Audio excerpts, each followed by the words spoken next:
Welcome back, everyone, to the Deep Thought Podcast, where we unpack thought-provoking ideas from all over. Sometimes you stumble across advice that's a bit rough around the edges, that has a core of truth to it. Today, we're looking at one of those, a popular YouTube video about 15 things to cut out of your life for a better you. Interesting. In 2025. Let's be honest, some of it's tough love. Yeah. But what if we actually took it seriously? Yeah. What could the impact be? I think that's a great approach. Yeah. It's easy to brush off self-improvement stuff.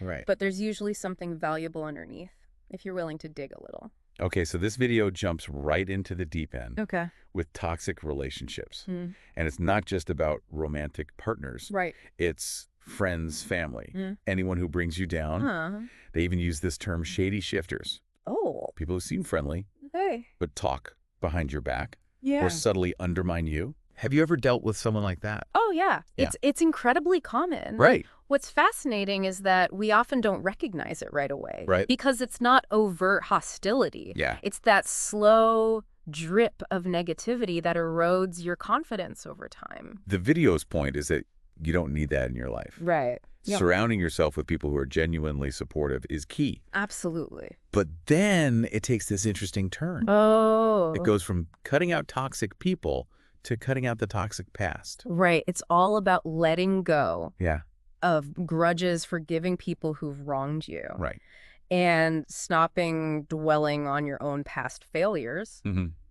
What's important here is that they frame forgiveness as something you do primarily for yourself. It's about freeing yourself from that burden, right? Absolutely. So is there something you need to let go of to move forward? That's a good question. Yeah. Yeah. Powerful question to ask yourself. It is. As we start this new year. Absolutely. Holding on to resentment only hurts you in the long run. Yeah, definitely. And that ties into the next thing the video emphasizes. Okay. Taking ownership and action. Right. It's about stopping excuses. Yeah. Comparing yourself to others and just getting things done. I like that. There's this quote that really hit me. Okay. Nobody owes you shit. Wow. Nobody's going to come and save you. That's harsh. It's harsh. I think it's true. But it's also kind of liberating. Yeah. You are responsible for your own life. What's one action you've been putting off?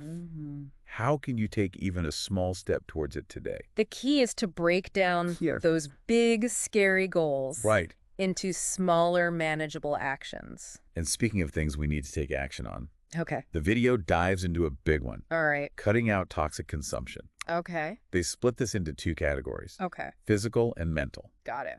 On the physical side, they talk about junk food smoking, both weed and nicotine, and excessive alcohol. Right. They use this very visceral language. Okay. Talking about feeling sluggish and throwing your hormones out of whack. Oh, wow. And then on the mental side, it's excessive social media. Right. Poor sleep. And that constant negative self-talk. Yeah. It's like bombarding your mind with junk food.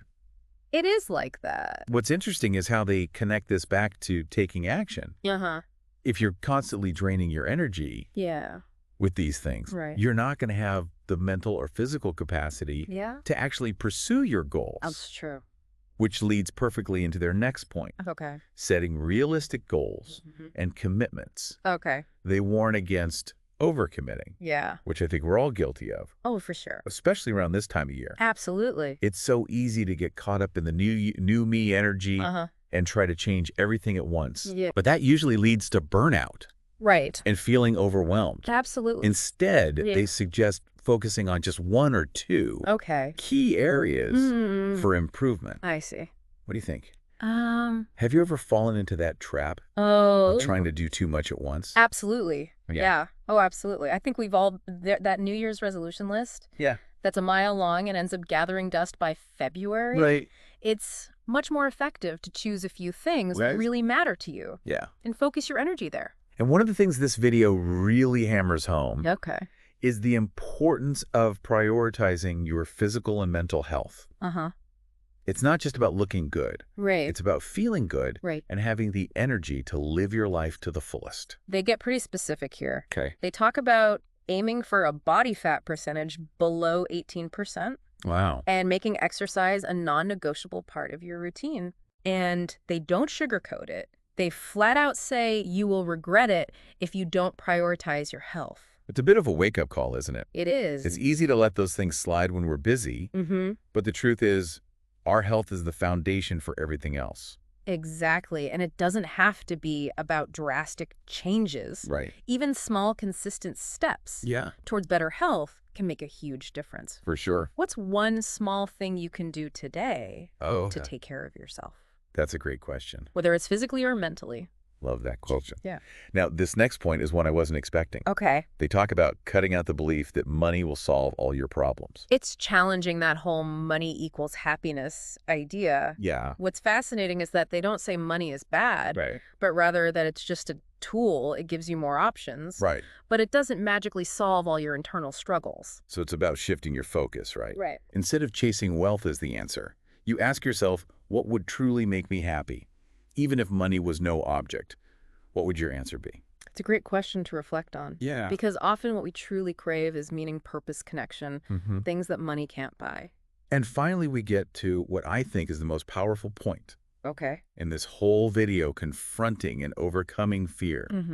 They describe fear as this invisible force that holds us back. Right. That keeps us playing small and settling for less than we deserve. And they're not talking about fear of physical danger. Right. It's that internal fear of failure, judgment. Right. Those voices in our heads. Yeah. That tell us we're not good enough or that we shouldn't even try. They have this great line about how nobody got successful at anything without messing up in the beginning. That's so true. It's a reminder that failure is part of the process. Yeah. Especially when you're pushing yourself outside of your comfort zone. And that's really the key takeaway here. Right. The antidote to fear is action. Yeah. Even if it means failing at first, taking that leap and doing the thing you're afraid of is the only way to break free from its grip. I like that.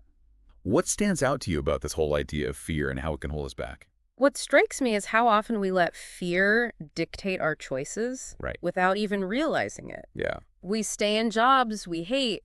We avoid pursuing our passions and miss out on incredible opportunities all because we're afraid of what might happen. Yeah. If we step outside of our comfort zones. It's like we're living in these self-imposed prisons, right? It is. And what's crazy is that often the things we're most afraid of are the very things that could lead us to the most fulfilling and meaningful experiences. Exactly. And the video emphasizes that the people who achieve great things, the ones who truly make a difference in the world, are the ones who are willing to face their fears and act anyway. They have this reassuring message, too, that people aren't judging us as much as we think. Oh, that's so true. We tend to overestimate how much attention others are paying to our perceived failures or shortcomings. We're all caught up in our own lives and insecurities, and often the people we admire most are the ones who have embraced their imperfections and vulnerabilities. So it's not about being fearless. Right. It's about having the courage to act despite our fears. Exactly. And maybe that's the key to unlocking our true potential, both individually and collectively. That's a powerful thought, because when we choose courage over fear, we not only empower ourselves, but we also inspire others to do the same. Right. It creates a ripple effect that can lead to positive change on a much larger scale. All right, so we've covered a lot of ground in this deep thought exploration. We have cutting out toxic relationships, letting go of the past, taking ownership, prioritizing our health, reframing our relationship with money, and confronting our fears. That's a lot. It's a lot to take in, but there's so much valuable wisdom in these ideas. Absolutely. And I think the biggest takeaway for me is that creating a better life, a better you, isn't about some massive overhaul. It's about making conscious choices day after day that align with your values and move you closer to the person you want to be. It's about progress, not perfection. Yeah, exactly. And it's about having the courage to keep learning, keep growing, and keep pushing yourself beyond your comfort zone.